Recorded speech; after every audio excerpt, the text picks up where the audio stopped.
नमस्कार, grand news में आपका स्वागत है। मैं हूं शाहीन और आइए नजर डालते हैं आज की हेडलाइंस पर।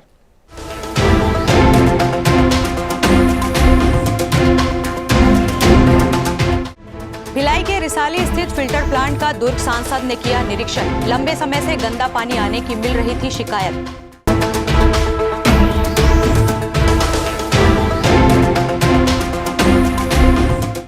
बीईसी के नियमित श्रमिकों को अकारण काम से निकाल देने से आक्रोशित श्रमिकों ने कंपनी का गेट बंद कर किया धरना प्रदर्शन।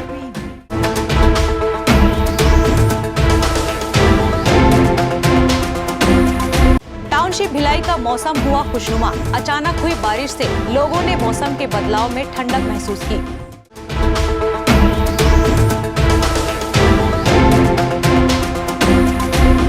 भिलाई निगम के पूर्व पार्षदों के साथ ठेकेदारों ने जोन कार्यालय का किया घेराव। निविदा फॉर्म नहीं मिलने से थे नाराज।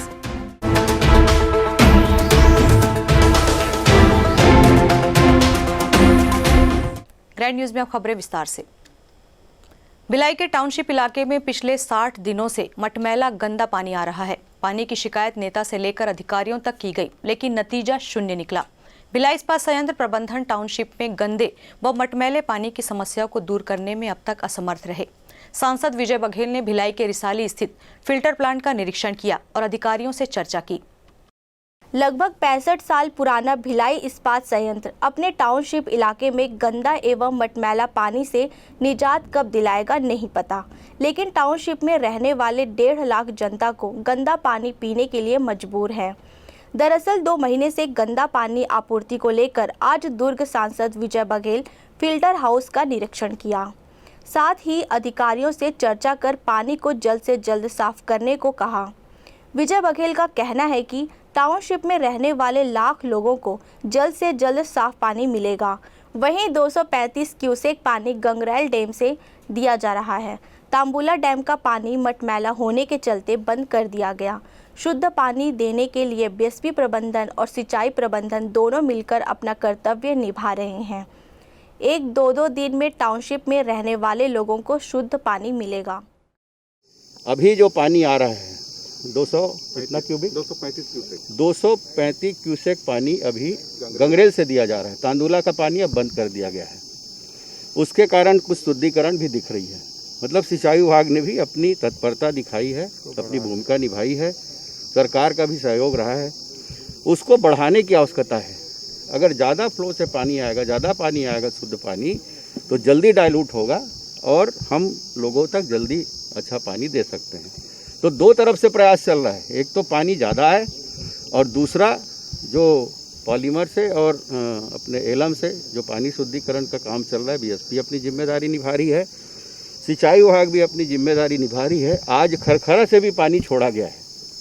खरखरा चूँकि रिपेयर में था इसलिए पानी छोड़ा नहीं जा सक रहा था, वो ठीक हो गया है। आज खरखरा से पानी छूट गया है और कल तक लगभग 400 से ऊपर क्यूसेक पानी अब इसमें मड़ौदा में आना शुरू हो जाएगा और बहुत जल्दी शुद्धिकरण होगी। मैं आप लोग के माध्यम से अपने प्रिय जनता को आश्वस्त करना चाहता हूँ, वो घबराए ना, बहुत जल्दी शुद्ध पानी मिलेगा। और अभी तक जो गंदा पानी को मेहनत करके शुद्ध बना के वो उपयोग में ला रहे थे, उसके लिए मैं उनको बहुत बहुत धन्यवाद भी दूँगा।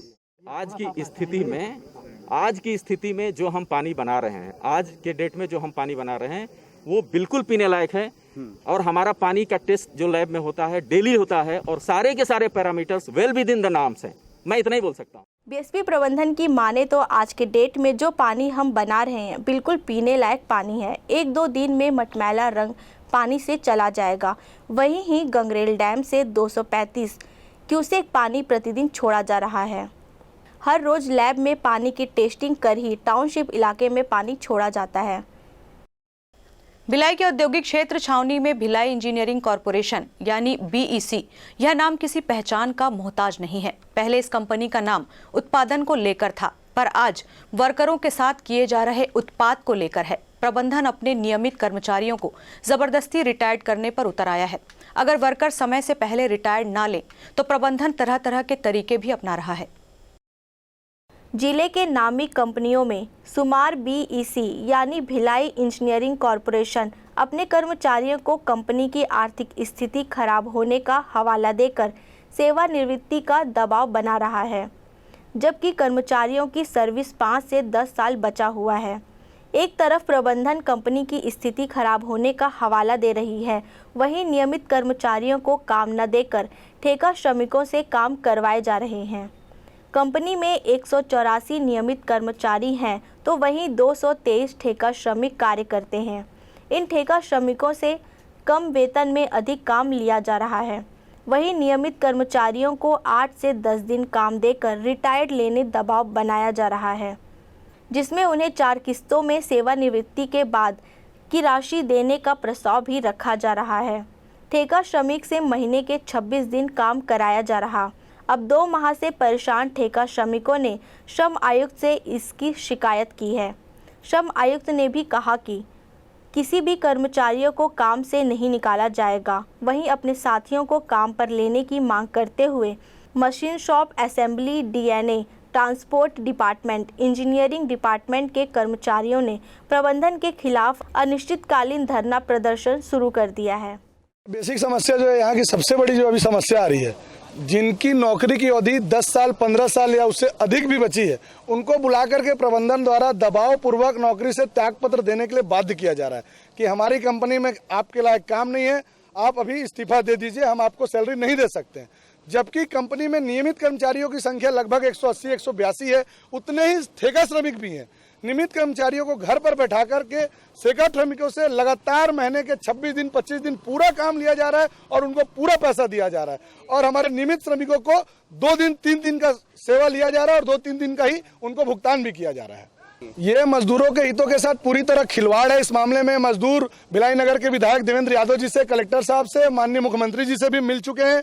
इसमें श्रम कमिश्नर जो हमारे यहाँ के लेबर आयुक्त, श्रम आयुक्त हैं, आर.के. प्रधान जी से भी मुलाकात हुई। उन्होंने हम सभी को आश्वस्त किया था 1 हफ्ते पहले मंगलवार को कि किसी को भी नौकरी से नहीं निकाला जाएगा। उसके बाद प्रबंधन आज तक लगातार लोगों को नौकरी से निकाल रहा है और काम पर नहीं बुला रहा है और धमकी भी देता है कि अगर जब तक हम नहीं बुलाएंगे, अगर आओगे तो अच्छा नहीं होगा। हम लोगों को ये आश्वासन मिला है श्रम विभाग की तरफ से कि लॉकडाउन की अवधि में जो 2 दिन 4 दिन काम किए उनको कम से कम 15 दिन की सैलरी दिलवाई जाएगी और उनको पूरे 26 दिन का काम भी दिलवाया जाएगा। सर अभी ऑलरेडी 4 सालों से रिटायर हो चुके हैं, उनके किस्त के रूप से दिया जाता है। एक किस्त दिया जाता है वो 4-6 महीने के अंतर में दिया जाता है। अगर उन लोग बार बार आते हैं तो गेट अलाउ भी बंद हो जाता है। ये सारी चीज यहाँ समस्या चलते आ रहा है। अभी जो बहुत से लोगों का ऑलरेडी जो है उनको 3 महीना बचा, उनको भी बुला रहा है, भाई आपको भी रिटायर ले लो, आपको कुछ बेनिफिट देंगे। बेनिफिट कुछ नहीं, बाकी आप तो हमारे अमाउंट जो ग्रेजुएटी को जो अमाउंट देते हैं उसमें आधा देंगे, 6 महीने के बाद आधा देंगे। इस तरह से बोल के समय से अभी हम लोग देवेंद्र यादव हमारे विधायक साहब से हम लोगों को कंप्लेन किए थे। उसने बोला कि एलसी को बुलाया। एलसी बुलाने के बाद हम लोग को पूरा सारे जो आवेदन जो है डॉक्यूमेंट जो उन लोग ले चुके हैं। लेने के बाद हम लोग को ऑलरेडी टाइम दिया गया कि मिलने के लिए। परसों कल जो हम लोग मिले थे 15-20 लोग गए थे, भैया भी हमारा साथ है, भैया जी सिंह जी, और सारे लोग जाके मिले और बयान दे के आए।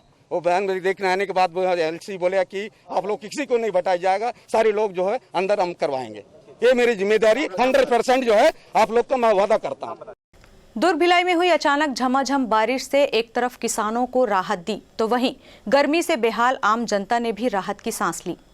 मौसम विभाग के अनुसार शहर में 2 दिनों तक लगातार बारिश हो सकती है। केरल में बारिश होने के बाद अनुमान लगाया जा रहा था कि छत्तीसगढ़ भी इससे अछूता नहीं रहेगा। गुरुवार को मौसम विभाग का अनुमान सही निकला और जमकर बारिश दोपहर से दुर्ग भिलाई में हो रही है। इससे लोग भी राहत की सांस ले रहे हैं। बारिश हुई है उसमें बहुत राहत मिल रहा है और किसानों के लिए भी बहुत अच्छी बात है कि पहली बारिश में उनको किसान के लिए बहुत अच्छी चीज़ है कि बारिश हुई है। छत्तीसगढ़ में मौसम की पहली बरसात हुई है, जिससे नगरवासियों को राहत मिलेगा और किसानों के लिए लाभदायी होगा। फसल अच्छी उगेगी, सब्जी अच्छी उगेगी और मेरा ये सोचना है कि लोग अपनी स्वास्थ्य का ध्यान रखें और इस बारिश का भरपूर आनंद उठाएं। विभिन्न कार्य के लिए निविदा फॉर्म लेने पहुंचे ठेकेदारों को आवेदन पत्र नहीं मिलने से बौखलाए ठेकेदारों ने निगम के जोन 3 कार्यालय के सामने जमकर प्रदर्शन किया। भिलाई नगर निगम क्षेत्र के ठेकेदारों ने निविदा प्राप्त के आखिरी दिन निविदा प्रक्रिया में भाग लेने सभी भिलाई निगम के जोन 3 कार्यालय पहुंचे थे। पर इन सभी प्रदर्शनकारियों को कोई जिम्मेदार अधिकार नहीं मिलने से आखिरी दिन निविदा प्रक्रिया में हिस्सा लेने से वंचित हो गए, जिससे नाराज ठेकेदार, भिलाई निगम के पूर्व पार्षद और राम जन्मोत्सव समिति से जुड़े लोगों ने जोन कार्यालय के सामने नारेबाजी करते हुए धरना प्रदर्शन किया और ठेकेदारों ने जोन आयुक्त पर सीधे आरोप लगाते हुए कहा कि भ्रष्टाचार करने में उनका भी साथ है। हमारी मांग एक ही है कि आज तक भिलाई नगर निगम में के इतिहास में ऐसा कभी नहीं हुआ था कि ठेकेदार भाइयों को टेंडर फॉर्म नहीं दिया गया। ऐसा पहली बार देखने को मिल रहा है कि यहाँ ठेकेदार भाई परेशान है, उनको टेंडर फॉर्म नहीं दिया जा रहा है। इसीलिए हम लोग सभी जितने भी भिलाई नगर निगम के भारतीय जनता पार्टी के पार्षद हैं, वो सभी हम लोग आए हुए हैं अधिकारियों से बात करने के लिए कि आखिर क्या रीज़न है, आप किस दबाव में हैं कि आप टेंडर फॉर्म देने से मना कर रही हैं। और आज जब बात हुई कमिश्नर मैडम से तो वो अपनी बीमारी का बहाना बनाकर वो सीधे बोल दी कि मैं आज नहीं आ रही हूँ क्योंकि मेरी तबीयत ठीक नहीं है। और आज टेंडर का आज आखिरी डेट है, उनको तो आज यहाँ उपस्थित होना बहुत ज़रूरी था। तो इससे साफ पता चलता है कि इसकी जो भी है ऊपर से उनको दबाव है, वो इसीलिए आज वो नगर निगम में आज नहीं पहुंची हैं। ठेकेदारों को काम से वंचित करना किसी भी सूरत में जायज़ नहीं कहा जाएगा। जोन आयुक्त को ऐसा निर्णय लेने के पीछे की मंशा क्या है, ये तो वही जाने। ग्रैंड न्यूज़ के लिए कैमरामैन सन्नी देवांगन के साथ सुनील चौहान की रिपोर्ट। भिलाई स्थित मैत्री बाग में ठेला श्रमिक महेश कुमार यादव का शव तालाब में तैरता हुआ गुरुवार को मिला। दरअसल पाटन निवासी महेश यादव मैत्री बाग में माली का काम करता था। जब बुधवार की शाम वह घर नहीं लौटा तो परिजन ने इसकी जानकारी गुरुवार की सुबह नेवई थाने में दी। जब पुलिस की टीम मैत्री बाग पहुंची तब उन्हें तालाब के पास महेश यादव के जूते दिखाई पड़े, जिसकी पुष्टि महेश के बड़े भाई ने की। जब तालाब में नेवई पुलिस ने खोजबीन की तो उसका शव तैरता हुआ पाया गया। आपको बता दें कि यही वह तालाब है जहां लोगों को बोटिंग करवाया जाता है। बहरहाल जहां युवक की डूबने से मौत हुई, वहां आम का पेड़, आम तोड़ने की लकड़ी बरामद हुई है, जिस वजह से नेवई पुलिस ने अनुमान लगाया कि आम तोड़ने के दौरान युवक के पेड़ से गिरने की वजह से सर में चोट आई और पानी में डूबने की वजह से उसकी मौत हो गई। वहीं नेवई पुलिस ने शव का पंचनामा कर दुर्ग मर्च्यूरी पोस्टमार्टम के लिए भेज दिया है। थाने में सूचना मिला कि एक आदमी कल से नहीं मिल रहा है। मैत्री गार्डन में ठेका मजदूरी काम करता है, महेश यादव करके, वो नहीं मिल रहा है। उसकी सूचना पर हम लोग मैत्री गार्डन में आए और पतासाजी किए तो उसमें पता चला कि उसका पैर का जूता जो है बाहर में रखा है और एक टॉवेल रखा है। तो उस जगह पर तालाब है, तालाब के किनारे है, तो वहाँ पर पता किए और ढूंढे तो एक लाश मिला जो महेश यादव का था।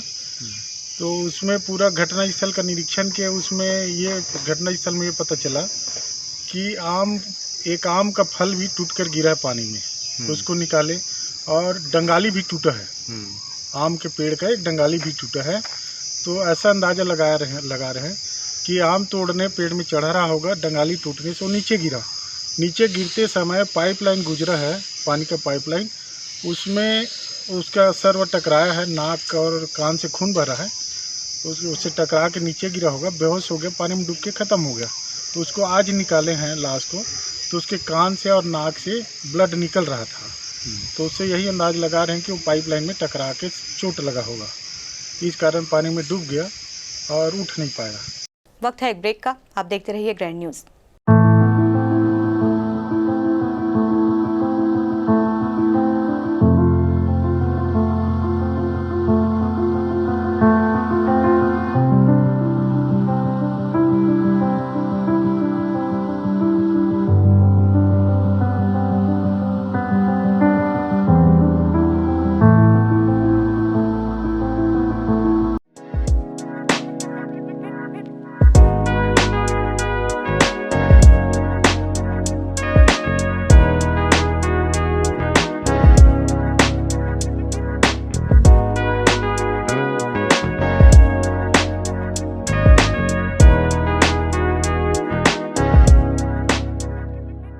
सेलिब्रेशन सफारी, बारनावा पारा वाइल्ड लाइफ सेंचुरी में स्थित खूबसूरत cottage and rooms, Bastar art से सुसज्जित शानदार कॉटेज, सर्व सुविधा युक्त रूम्स, बाथटब युक्त बाथरूम, स्विमिंग पूल, बच्चों के खेलने के लिए पार्क, खान पान की व्यवस्था, प्रोफेशनल सर्विस, सेंचुरी घुमाने के लिए वाहन की व्यवस्था, सेलिब्रेशन सफारी बारनावा पारा। For booking and more details contact 942255070202। मैं जब अपने बालों को कोम करती थी तो मेरे काफ़ी ज़्यादा बाल कोम्बिंग से टूट जाते थे और सीजनल चेंजेस की वजह से डैंड्रफ भी होता था। फैमिली में भी कुछ लोगों को ये प्रॉब्लम थी। तब मुझे मेरी फ्रेंड ने वास्तु गुरुजी हेयर ऑयल सजेस्ट किया, जिसके सिर्फ 2 यूजेस बाद ही मुझे ऐसा लगा जैसे मेरी स्कैल्प क्लीन महसूस हो रही है और सिर्फ 4 वॉशेस बाद ही मेरी हेयर फॉल और डैंड्रफ की प्रॉब्लम ऑलमोस्ट जड़ से खत्म हो गई। और इस ऑयल की सबसे अच्छी बात यह है कि ये होममेड है और उससे भी अच्छी बात यह है कि ये वर्क करता है।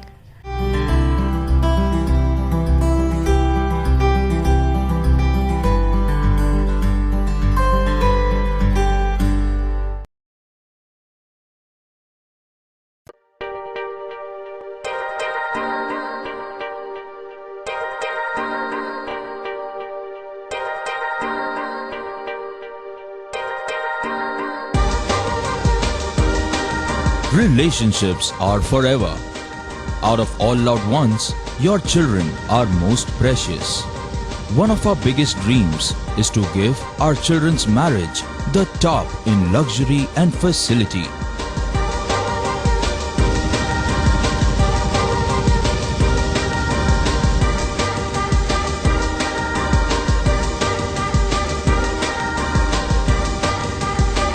In today's busy life, you cannot afford to take time out for everything to be perfect for your marriage.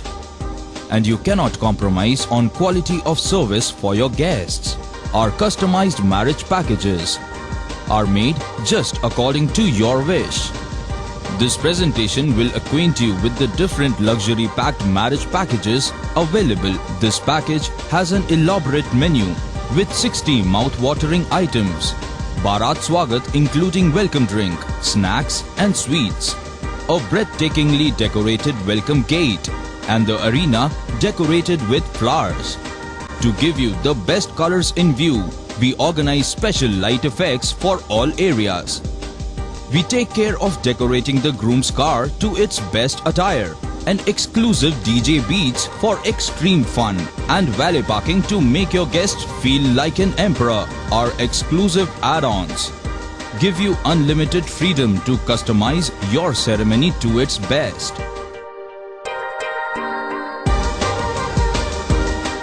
Break के बाद आपका स्वागत है। वैशाली नगर थाना के रामनगर मुक्तिधाम के पास तालाब में करीब 3 वर्ष के बच्चे की डूबने से मौत हो गई थी। सूत्रों से मिली जानकारी के अनुसार मृतक बच्चा अपने नाना के साथ टहल रहा था, तभी यह घटना घटित हुई। करीब 2 दिन पूर्व मिर्जापुर निवासी शिवा की रामनगर मुक्तिधाम के पास स्थित तालाब में डूबने से मौत हो गई थी। सूत्रों से मिली जानकारी के अनुसार बच्चा कुत्ते के बच्चे को पकड़ने के लिए उसके करीब गया, वहीं फिसलकर तालाब में डूब गया। बच्चे के नाना थोड़े आगे चल रहे थे और जब वह गिरा तो नाना को पता ही नहीं चला। नाना को लगा कि बच्चा उसके पीछे आ रहा होगा। नाना ने इधर उधर देखा तो तालाब से बुलबुलें उठते देख आवाज़ लगाई, तब जाकर बच्चे का शव बाहर निकाला गया। वहीं बच्चे के शव का अंतिम संस्कार भी कर दिया गया। परिजनों ने बिना घटना के पुलिस को सूचना दी। पुलिस को सूचना मिलते ही तहसीलदार की मौजूदगी में पुलिस की टीम के सामने मृत बच्चे के शव का उत्खनन करने के बाद शव को दुर्ग मरचूरी पोस्टमार्टम के लिए भेज दिया गया। बालक का नाम है शिवा।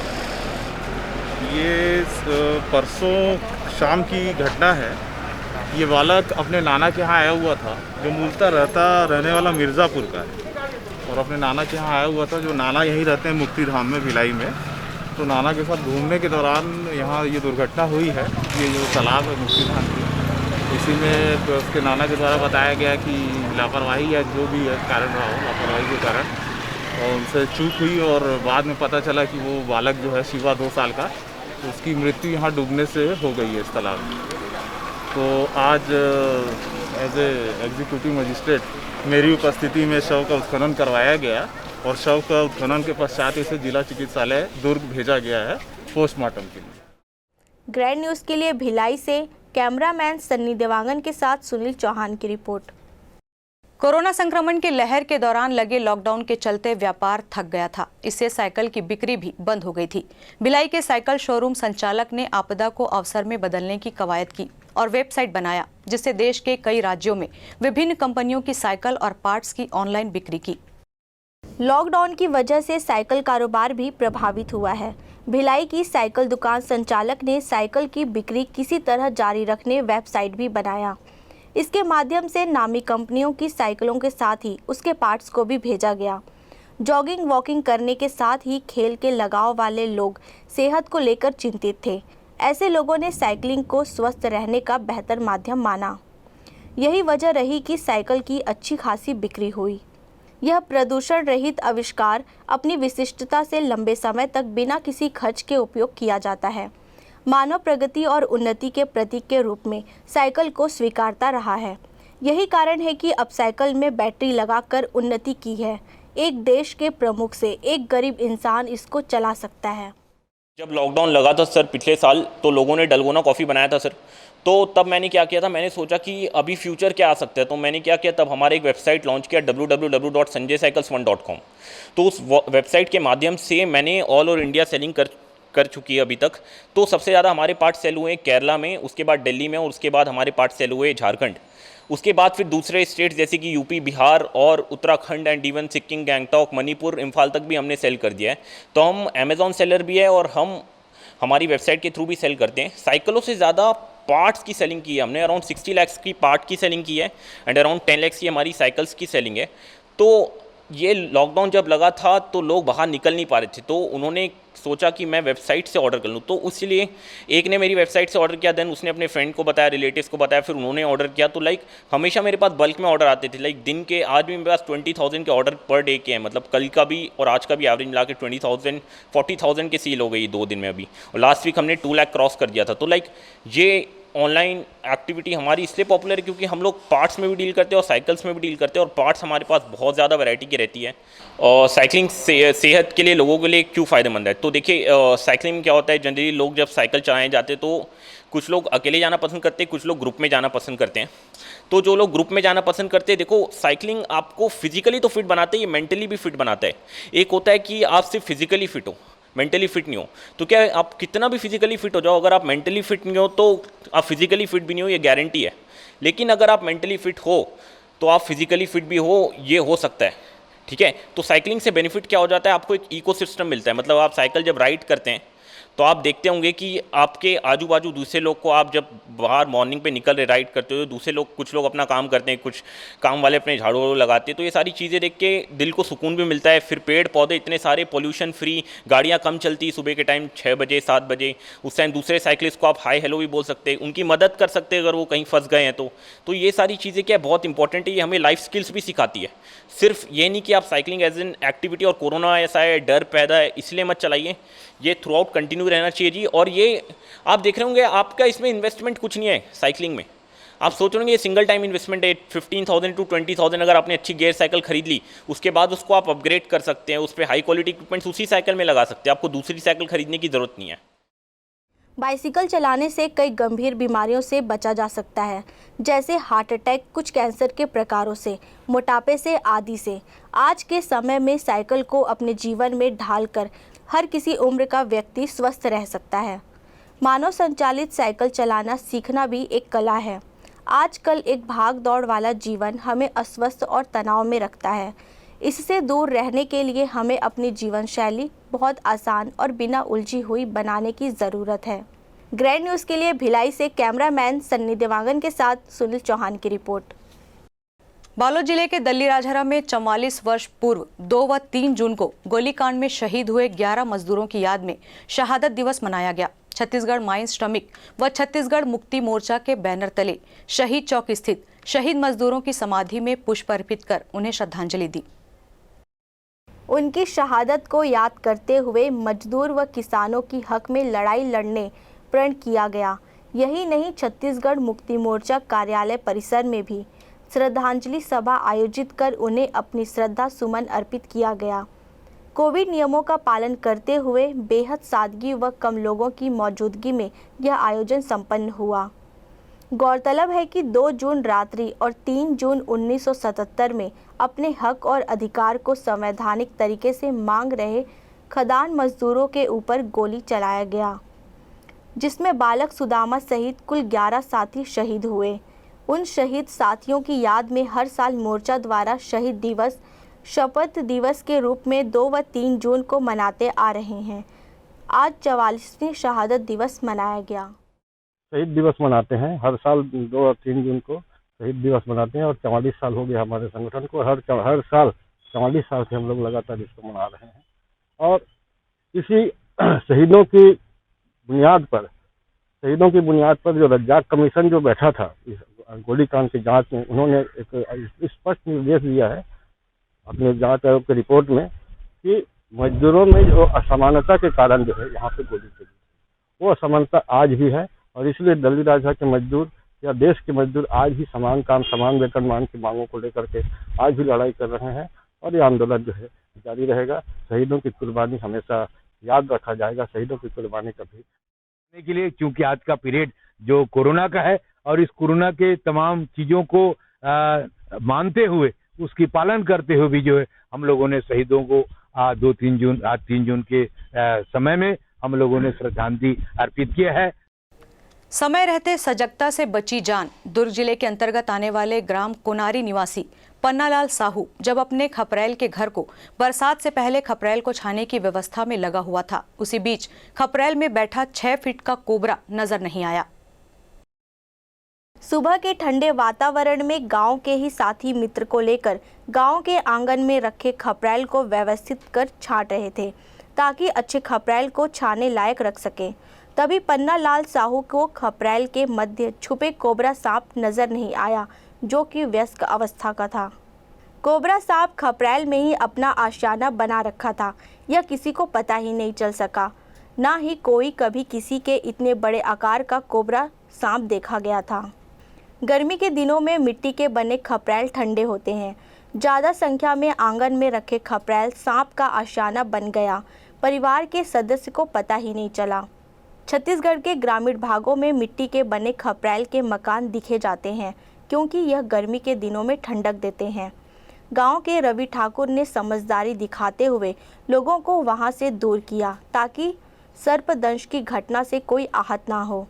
वन विभाग से अनुमति प्राप्त नोवा नेचर के सदस्य अजय कुमार को कोबरा सांप की सूचना दी गई। जब अजय कुमार मौके से पहुंचे तो कोबरा सांप खपरेल में ही बैठा हुआ दिखाई दिया। सांप कहां सुरक्षित तरीके से रेस्क्यू करने के बाद जब कुछ बचे खपरेल को हटाया गया तो उसमें से भी एक सांप और निकला, जो कि वुल्फ स्नेक था। एक जगह आंगन में इकट्ठा किए खपरेल में 2 सांप का रेस्क्यू किया गया। संकल्प पर्यावरण समिति कुरुद मेन रोड पर वृक्षारोपण किया गया, जिसमें मुख्य रूप से विधायक विद्यारतन भसीन उपस्थित हुए। संकल्प पर्यावरण समिति अध्यक्ष भिलाई के अध्यक्ष निशु पांडे एवं मनसा कॉलेज प्रिंसिपल श्रीमती स्मिता संजीव सक्सेना के तत्वाधान में और कुरुद मेन रोड पर वृक्षारोपण कार्यक्रम आयोजन किया गया, जिसमें मुख्य अतिथि के रूप में वैशाली नगर भाजपा विधायक विद्यारतन भसीन ने फलदार और छायादार वृक्ष सभी के साथ मिलकर लगाया। भिलाई भाजपा उपाध्यक्ष शंकर लाल देवांगन, भाजपा वरिष्ठ नेता शारदा गुप्ता, पर्यावरण प्रेमी करमजीत सिंह, भाजपा पार्षद महेश वर्मा, दीपक दानेश्वर राव एवं भाजपा के कार्यकर्तागण मौजूद थे। वृक्षारोपण कार्यक्रम के दौरान सभी ने बारी बारी से वृक्ष लगाने में एक दूसरे का सहयोग किया। वृक्षारोपण कार्यक्रम के दौरान मनसा कॉलेज प्रबंधन ने 200 पेड़ लगाने, सींचने एवं संरक्षण करने का प्रण किया है।